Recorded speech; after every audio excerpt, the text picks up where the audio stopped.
Bonjour ma poupette. Alors, dis-moi un peu là. Voilà. Ah oui, je vois la petite os.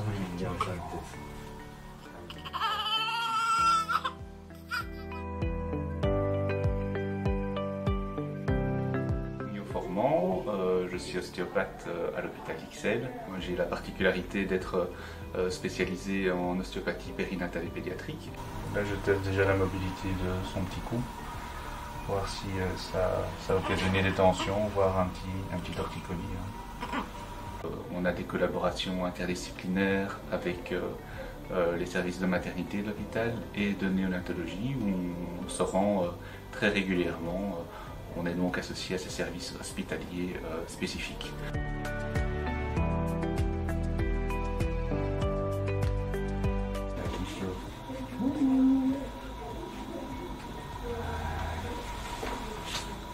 L'ostéopathie pédiatrique permet d'approcher toute une série de troubles fonctionnels spécifiques aux nourrissons et aux petits-enfants. Et dans le cadre hospitalier, ce sera essentiellement à destination des prématurés et des nouveau-nés, puisque là, clairement, dans les services de maternité et de néonatologie, on a ce public-là. Et donc la prise en charge ostéo permet d'approcher des troubles de type digestif, les coliques, les régurgitations intempestives, les reflux gastro-œsophagiens, les troubles de succion, de déglutition, la prise en charge des freins restrictifs buccaux qui font un peu débat pour le moment, qui sont fort à la mode. Outre cela, on a également la prise en charge de toutes les déformations crâniennes, à savoir les torticolis, les plagiocéphalies. Voilà, je dirais que c'est pour le gros de la cohorte. Maintenant, en maternité, on est souvent amené à être sollicité pour des difficultés d'allaitement. Les bébés qui viennent de naître, qui ont réellement une difficulté à initier leur allaitement et leur alimentation autonome.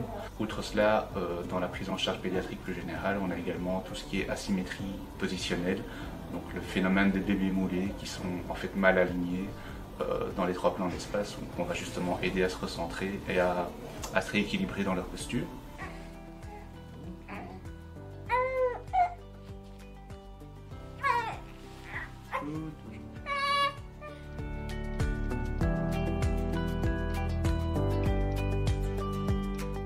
On va s'attacher à corriger des troubles fonctionnels, et ces troubles fonctionnels, ils se définissent comment?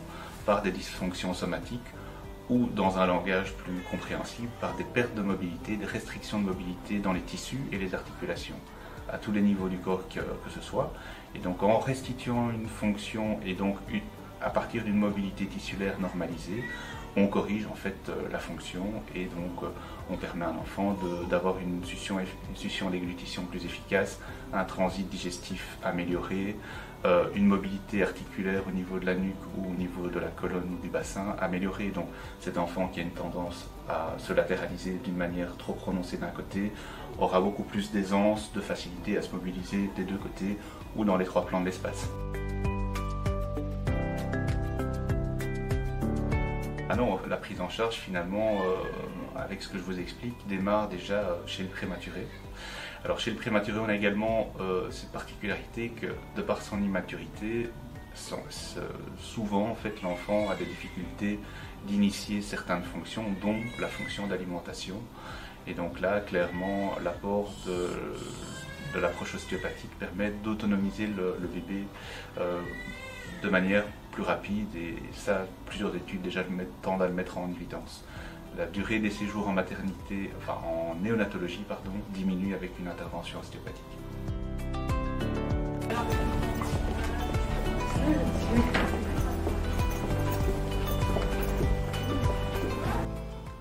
En tout cas, elle a une très bonne succion, hein, notre poupette.